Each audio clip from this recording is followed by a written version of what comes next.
Hello and good day everyone.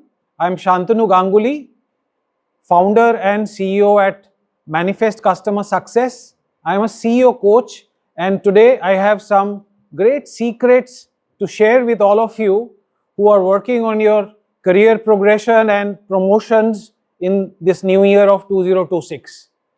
But before we start, let's review a bit about the world that we are living in. In 2025, over 100 countries globally faced political risk and social disruption, as all of us are tracking. Some of them are in the neighborhood, some of them are across continents. So this disruption, which is geopolitical, beyond our control, often also leads to economic impact. Cross-border trade gets reset, recalibrated, new trade agreements gets signed with countries. Some geographies do less import and export with a specific peer or so on and so forth. So supply chain is disrupted, your customers change from one geography to the other, especially relevant for businesses or organizations who operate globally, right? So that's where geopolitical disruption leading to economic recalibration. And the third area of disruption is led by technology, automation, and artificial intelligence. So it often threatens our job. It forces us to undergo newer ways of doing things, leveraging AI tools, technology, and a multitude of digital options. So all these three, how are they relevant for our careers? So connecting the dots, if I am working for an organization where the business is not doing so well because of the larger factors that I just mentioned, that sluggish business is going to impact top line, bottom line, profitability, income of my company, and then that has impact on the budgets that the company puts for career progression, promotion of employees, new hire, etc., etc. So overall, it is linked to budget availability for employee welfare and progression.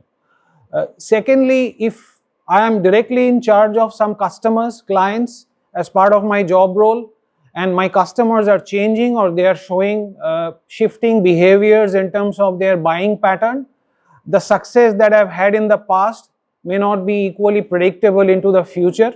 So I may face slow customer demand, shifting needs and changes in their buying patterns. So I have to look at alternate customers, or I have to look at cross-selling, upselling newer services to them to ensure the quantum of revenue, the business that I've got from them in the past is definitely maintained and sustained, if not grown over a period of time. So all these definitely impact our careers, our personal success, our individual progression, and definitely are linked to my next promotion at job, at work. So the secret that I want to share today is, again, it's come from basis my exposure and interaction with working groups that I keep interacting with. These are top 10 mistakes to avoid towards fast tracking your career and securing your next promotion. So what came up as mistake number one in terms of priority ranking, number one mistake, people admitted that this is the biggest challenge, is their inability to focus, have a very strong desire and a very, very goal set approach towards progressing their career and working towards securing their next promotion. So it is about your inner drive, your internal determination that yes, in 2026, I am going to work and I'm going to make it happen. So that strong desire and urge is something which people need to first sort of make up mentally. Second is, again, linked to the day-to-day transactional work that we are busy with, what I call as firefighting, and I don't think I have time to work on it, right? This gets often overlooked, ignored, because I feel I am too busy. So again, one has to plan ahead, carve out specific time for this, and then make sure you pay time and attention and bandwidth towards working on the plan that you have set yourself for. Thirdly, personal heavy lifting often is what we end up doing because we think collaboration, getting work done through teams, through people, be it our direct reports, be it peers, be it our superiors, people whom we don't directly manage, but we need to get work out of them. So team collaboration often is very inefficient. It takes a lot of time. It takes extra effort to get work done. So we end up doing too much of personal heavy lifting ourselves, right? This I would rather do it myself rather than involving 4 or 5 members and getting it done through them, because I'll do it faster. But in the process, we also overload ourselves, we get more busy and get into that firefighting mode which we just spoke about. So we'll have to figure out ways of strong, effective communication, briefing the team about what we are trying to achieve together, break it as jigsaw puzzle elements of work for individuals, and then put it back all together once we are trying to assemble the results and make it happen. Number 4 is we are often, again, because we are functionally busy. I am a designer, I am a technocrat, I am a finance guy, I am an HR guy, I am a line of business, I am a customer manager. Basis the role that we serve, we often overlook what's changing in the industry, specifically industry vertical specific, I would say, nuances and changes. Manufacturing industry, what's new, right? The finance industry, within finance, what's a bank doing new and differently versus NBFC versus an insurance company? What's new in the say healthcare industry? Within healthcare, there is the hospital healthcare, there is pharma, which is drug research and development, manufacturing. So e-commerce, the startup digital native domain. So every industry has unique attributes, unique specialities, ways of doing innovation. So having clear understanding of especially our customers' industry, their vertical, their priorities, makes our ability to serve them, support them, engage them much stronger, better, and that leads to our customer success, that leads to our sort of aligned personal success. So having or keeping track of industry vertical, our customers, what their priorities are, is something which is equally critical. Number 5, the reason why that came up as number 5 and priority 5 is among the top 10 mistakes is we often feel or sort of are disengaged at work because I feel I am not being adequately recognized. It is more a employee recognition problem. I am working hard, I think I am doing my best, but I am not being adequately recognized by my managers, my peers, by my upline. So this leads to disengagement, right? This leads to I being not to my best version in terms of passion, in terms of dedication, in terms of giving my best to work, right? So again, if you realize this is something that you are currently going through, you need to work for it, solve it, find a way to solve it, right? So you'll need to sort of talk to your manager or talk to some of your closed, trusted friends in the company, in the community, in your group, and figure out ways as to how you come out of it, how do you refocus. If there are specific data-driven, factual challenges, discuss it in a constructive manner, in a win-win manner with your manager, your set of leaders, but ensure that this negativity doesn't hold you back from the work that you are supposed to do, the excellent work that you are supposed to do on a day-to-day basis. Number 6, this is true especially in large organizations, again, which operate across multiple geographies, business units, teams, countries. We often get frustrated with multiple managers or getting directions, instructions from multiple managers, what we call as a matrix management system, right? So we may have one person who's my people manager, but there are multiple functional managers, project managers, some of them in the country, some of them overseas in different time zones. Those of us who are working with multinationals, we are used to this kind of a culture that I work at. On my day starts at early morning, aligned to Australia time zone, then maybe towards daytime I work for India, then towards afternoon when UK opens up or Europe opens up, towards the evening America opens up, right? So it is again managing multiple stakeholders, taking multiple directions, and we are sort of torn apart in terms of setting priorities, delivering results. So again, streamline this, structure this, do first things first in terms of what's critical for the business. You can't make everybody happy, but set correct expectations, recalibrate common understanding, and make sure this doesn't overwhelm you beyond a point. Number 7, and again a very important point, this is very, very common now in technologically, advanced businesses, the fear that AI might take away my job or it might replace my job, right? And this is happening at all job roles, at all levels, nothing to do with junior, mid-level, leader, senior, management. Everybody needs to embrace digital technologies, artificial intelligence, but how do we make sure it doesn't end up replacing my role or my specific position? So focus on what's relevant for your job role in terms of AI skill, digital skills, upskill yourself, ensure you sort of master what we call as human superpowers, which is original thinking, critical thinking, ability to invent and innovate, being emotionally intelligent, which AI cannot.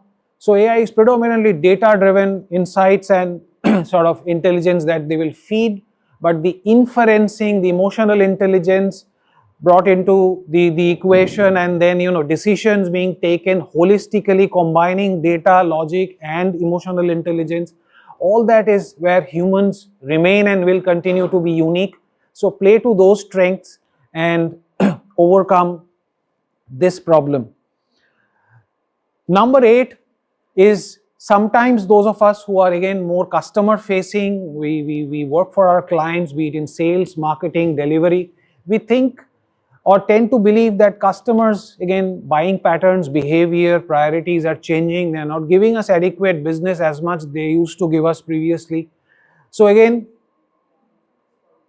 we often get overwhelmed that, okay, I have nothing to contribute here or control in this because it is my customers, somebody else's behavior impacting me, right? So again, if you reflect, I told you about the industry vertical analysis as a point before, you have to find ways to still engage with your customers, understand what some of their renewed priorities are, because they are also living in this unpredictable world. They are being impacted by geopolitical or economic changes that's happening very, very fast, almost on a daily basis. So you'll have to constantly be in touch, stay engaged, see what their renewed priorities are, and then still find ways to align what your company, your team, your sort of you yourself can solve for them in terms of new value, in terms of positive contribution towards their business success. And so your share of revenue, your share of wallet with the customers remain intact. If not, it grows further. Point number 9, we often think when we are unhappy at our job role is that, okay, I'm unhappy about compensation, but on a relative scale, this came up only as number 9. Compensation is not the biggest factor of, being unhappy at job or being sort of slowing down in terms of career progression. Compensation came up as reason number 9 in order of priority because this is not the biggest factor. The bigger factors are environment, recognition, being successful, right?